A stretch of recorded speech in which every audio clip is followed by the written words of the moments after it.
ஒரு பையனுக்கு sports car மேலே ரொம்ப ஆசை. அவர் பெரிய பணக்கார விட்டு பையன். அவங்க அப்பாவுக்கு வந்து ஒரு ஸ்போர்ட்ஸ் கார் வாங்கி கொடுக்கலாம் சாதாரண விஷயங்க, ரொம்ப சாதாரண விஷயம். அவ்வளோ பெரிய பணக்காரர். அவன் என்ன பண்ணுறான், அவங்க அப்பா கிட்ட ஒரு ஸ்போர்ட்ஸ் கார் கேட்குறான். இது ஒரு வெளிநாட்டு கதை, அதனால ஸ்போர்ட்ஸ் கார் நம்ம ஒரு பைக்குன்னு வச்சுக்கலாம்னு வச்சுக்கங்களேன்.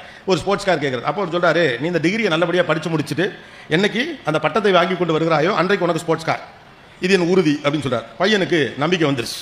சரி, அப்பா ஸ்போர்ட்ஸ் கார் வாங்கி தரேன்னு சொன்னார். எங்களுக்காண்டியாவது படிப்போம்னு சொல்லிட்டு கிட்டு நல்லா படிக்கிறான். அவன் கண்ணு முழுக்க அந்த ஸ்போர்ட்ஸ் கார் சிகப்பு கலரில் ஒரு வண்டி வந்து வாசல் நிற்கிற மாதிரி அவன் கற்பிதம் பண்ணி கொண்டே இருக்கான். அவன் அந்த கற்பிதம் செய்து கொண்டே இருக்கான். இப்படி தான் அது இருக்கும் அப்படின்னு கணக்கு பண்ணி வரான். 3 ஆண்டுகள் 4 ஆண்டுகள் கஷ்டப்பட்டு படித்து முடித்து விட்டு அந்த பட்டத்தை வாங்கி கொண்டு அந்த அங்கியோடு ஓடி வரான். அப்பா கிட்ட வந்து அந்த சர்டிஃபிகேட் கேட்டு, அப்பா நீங்கள் சொன்னதுபடி நான் முதல் வகுப்பிலே தேறி இருக்கிறேன், இந்த பாருங்க என்னுடைய ஸ்போர்ட்ஸ் காருங்க, நீங்கள் வாக்குறுதி கொடுத்தீர்களே அப்படின்னு சொன்னோடனே அவர் என்ன பண்ணுறாரு, அவனை கட்டி அணைத்து ஒரு முத்தம் கொடுத்து விட்டு ஒரு புத்தகத்தை பரிசாக அவனுக்கு கொடுக்குறார். ஓகே, நம்ம ஊரில் புத்தகம் பரிசாக கொடுத்தா எவ்வளோ கடுப்பாங்க யோசிச்சு பாருங்களேன். புத்தகத்தை மட்டும் பரிசாக கொடுத்தோம்னு வச்சுங்களேன், என்னமோ சரி தொலைது அப்படின்னு வாங்கி வச்சுக்கிற மாதிரி வாங்கிப்போம். அது பெரிய பொக்கிஷத்தை கொடுக்குறோம் அப்படிங்கிற கணக்கெலாம் இருக்காது. அவனுக்கு ரொம்ப ஆத்திரம் வந்தது. தந்தை ஏமாற்றி விட்டதாக நினைக்கிறேன்.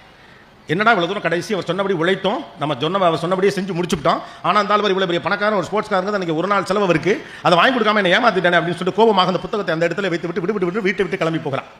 வீட்டை விட்டு கிளம்பி போனவன் அவன் போயிட்டு ஏதோ பண்ணி அவன் நல்லா வந்துட்டான். ஒரு 15-20 ஆண்டுகள் அதுக்குள்ள அவனுக்கு திருமணம் ஆயிடுச்சு, 2 குழந்தைகள்லாம் ஆயிடுச்சு. ஒரு நாள் அப்படியே அனாமதேயமாக வீட்டிலே அமர்ந்திருக்கிற போது அவனுடைய பிள்ளை மடியில் ஏறி விளையாடுகிற போது அவனுடைய அப்பாவின் எண்ணம் ரொம்ப வந்து மனசில் உறுத்துது. சே, இப்போ நம்ம அப்பா நம்ம எவ்வளோ ஏங்கியிருப்பாரு, 20 வருஷம் அவரை ஏதோ ஒரு காரணத்துக்காக விட்டுட்டு வந்துட்டோமே, அவ்வளோ பெரிய பணக்கார மனுஷன், இவ்வளோ சொத்து பத்தெல்லாம் நமக்காக சேர்த்தால விட்டுவிட்டோமே அப்படின்னு சொல்லிட்டு ரொம்ப மனசு உறுத்த. இடையிடையே அப்பாவின் ஞாபகம் வந்தாலும் கூட அவர் செய்த துரோகம் அவனுக்கு அழுத்தமாக உறுத்தி கொண்டிருந்த காரணத்தினால அவர் போய் பார்க்கவே இல்லை. சரி, அப்பாவை போய் பார்ப்போன்னு கிட்டத்தட்ட 20 ஆண்டுகளுக்கு பிறகு கிளம்பி தன்னுடைய சொந்த ஊருக்கு போகிறான். ஒரு 500-600 மைலுக்கு அப்பாற்பட்ட ஒரு இடம். அங்கே போனால் அந்த பழைய பங்களா அப்படியே இருக்கிறது. வீட்டுக்குள்ளே போகிறாரு. அவர் சிறு வயதில் இருந்தபோது சிறு வயது பிள்ளைகளாக அங்கே வேலை பார்த்த சில பேர்லாம் பெரிய ஆளாகி அங்கே இருக்கிறாங்க. அப்பாவுடைய போட்டோ இருக்காங்க. அப்பா செத்து போயிட்டார். அப்பா அவுட்டு.